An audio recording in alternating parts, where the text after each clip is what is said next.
It doesn't start with fireworks. It doesn't start with love. It starts with a look. You know the one I'm talking about. That look that feels like recognition. That look that makes you think, she sees me. She doesn't. What you're feeling in that moment isn't understanding, it's evaluation. It's measurement. It's the silent weighing of your soul against a picture she already carries in her mind. You see a flicker in her eyes and you can't decide if it's hope or hunger. But whatever it is, it's not about you, it's about the role she thinks you can play in her private story. You think you're being seen. You're not. You're being scanned. Assessed. Measured for the costume. She sees you as a blank canvas, ready for her to paint her masterpiece. But here's the truth no man wants to hear, the masterpiece isn't you. It never was. Carl Jung warned you about this.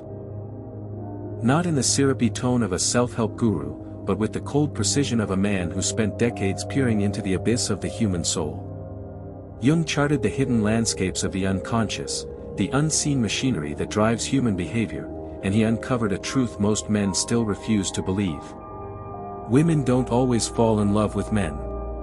They fall in love with the idea of men, with the fantasy, the projection, the dream they've been rehearsing since girlhood. And here's the terrifying part, most women have no idea they're doing it. You think she's choosing you. But she's choosing a version of you she has built inside her own mind. A psychological puppet designed to deliver the lines she's already written. And the moment you go off script, she won't change the story. She'll change the actor. Jung had a name for this, the animus, the inner masculine figure that lives inside every woman. When the animus is conscious and mature, it inspires her toward strength, creativity, and balance. But when it's immature, undeveloped, or unchecked, it becomes a tyrant. In its grip, she will be drawn to dangerous men and repel good ones. She will argue without reason, dominate without wisdom, moralize without accountability. She will believe she is loving you when, in reality, she is only loving the character she's cast you to play. Jung didn't sugarcoat this. He called it a spiritual possession. She stopped speaking from herself and began speaking for the voice of this inner masculine phantom. And you?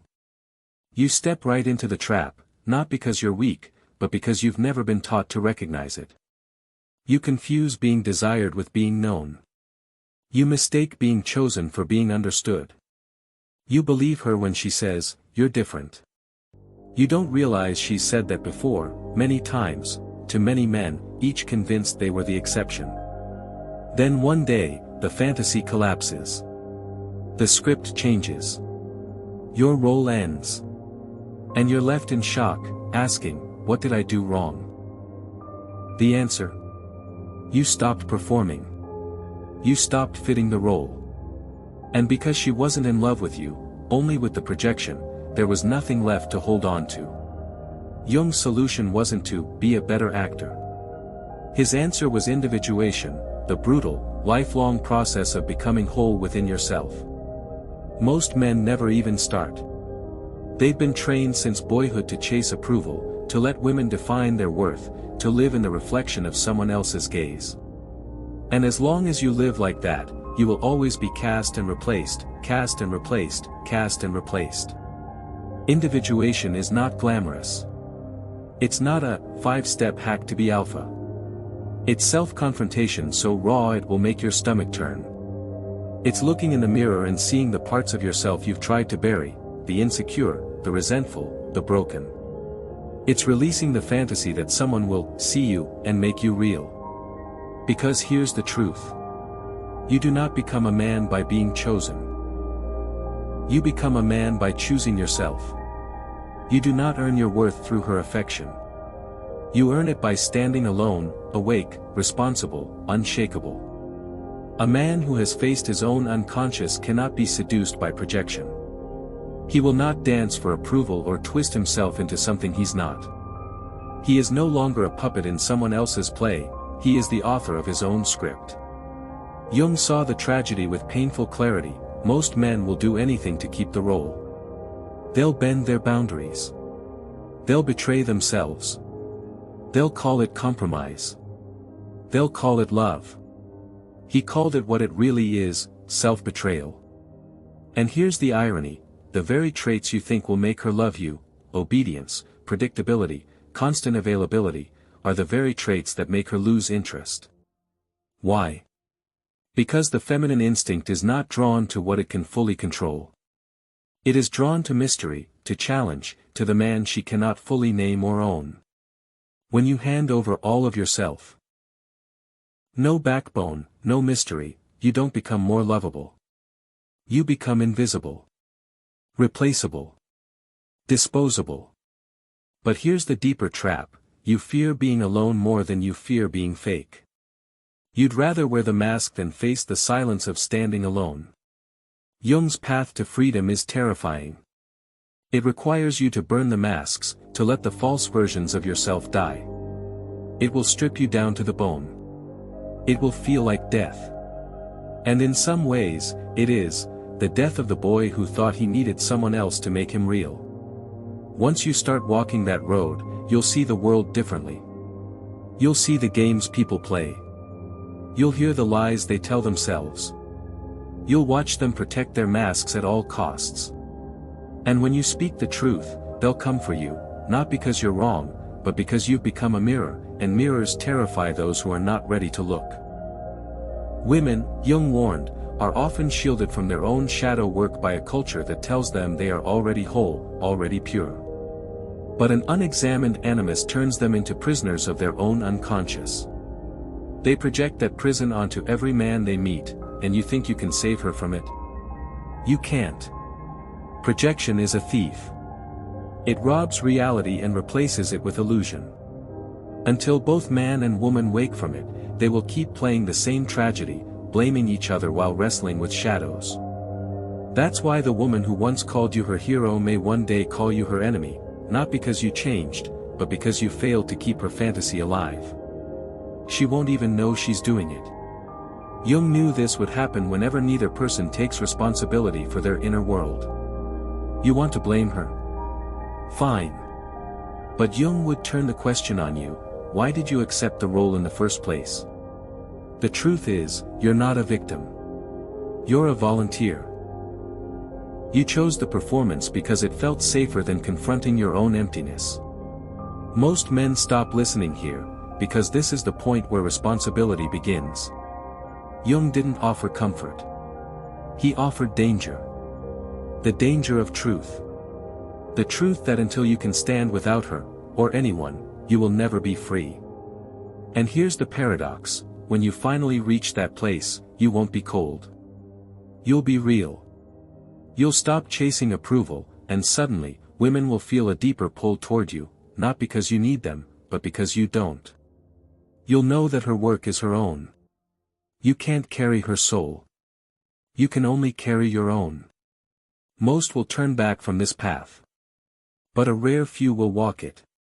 Those few will no longer attract women who want a character, they'll attract women who want the truth. And when you meet her, the real her, you'll know. No masks. No projections. No games. That kind of love is not born from need. It's born from freedom. Freedom to choose. Freedom to walk away. Freedom to stand together, not as half-souls seeking completion, but as whole beings sharing the same road.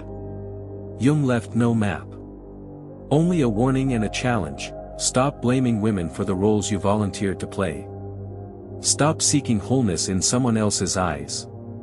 Stop waiting to be chosen. Choose yourself, fully, relentlessly, unapologetically. Only then will you become untouchable.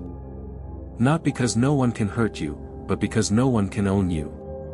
Only then will you stop living in someone else's fantasy. Only then will you write your own script.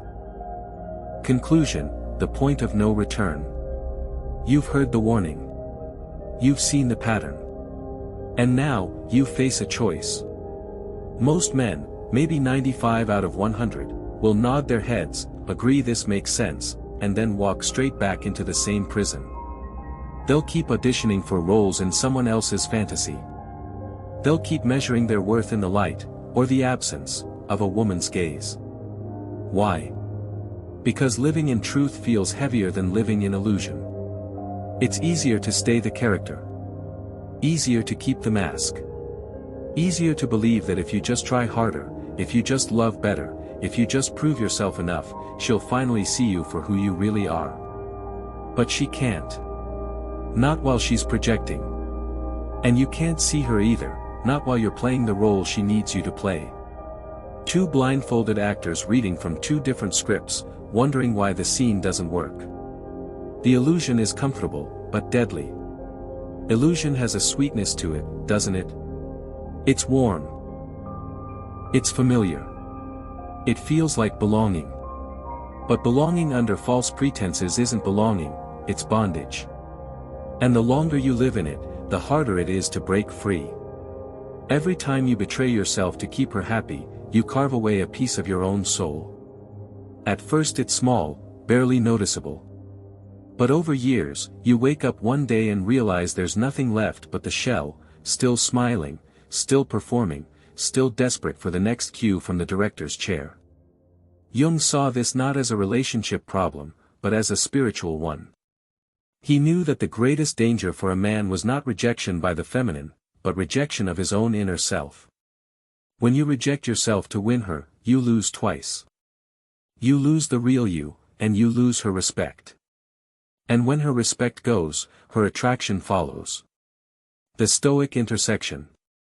This is where Stoicism and Jung meet on the same battlefield. The Stoics taught that you own nothing in this world, not even the people you love. You own only your mind, your character, your actions. Everything else is on loan from fortune, and fortune can take it back at any time. Jung taught that the unconscious, if ignored, will sabotage your life from within. The projection game is just one of its weapons. Put them together, and the truth is brutal. You can't control her projections. You can't control whether she replaces you in her script. You can't control if she wakes up to her own shadow. You can only control whether you betray yourself in the process. And that's where the real war is fought. Facing the loneliness. Let's be honest, this path is not romantic. It's not Instagram-worthy. It's not self-care Sundays and neatly underlined quotes in a leather journal. This is blood work. This is fire. This is nights when you feel like the last man alive. Because when you stop being a character in her fantasy, you don't just lose her, you lose the entire structure of validation you've been leaning on. You lose the applause. You lose the comfort of being wanted, even if it was for the wrong reasons. And in that silence, your mind will turn on you.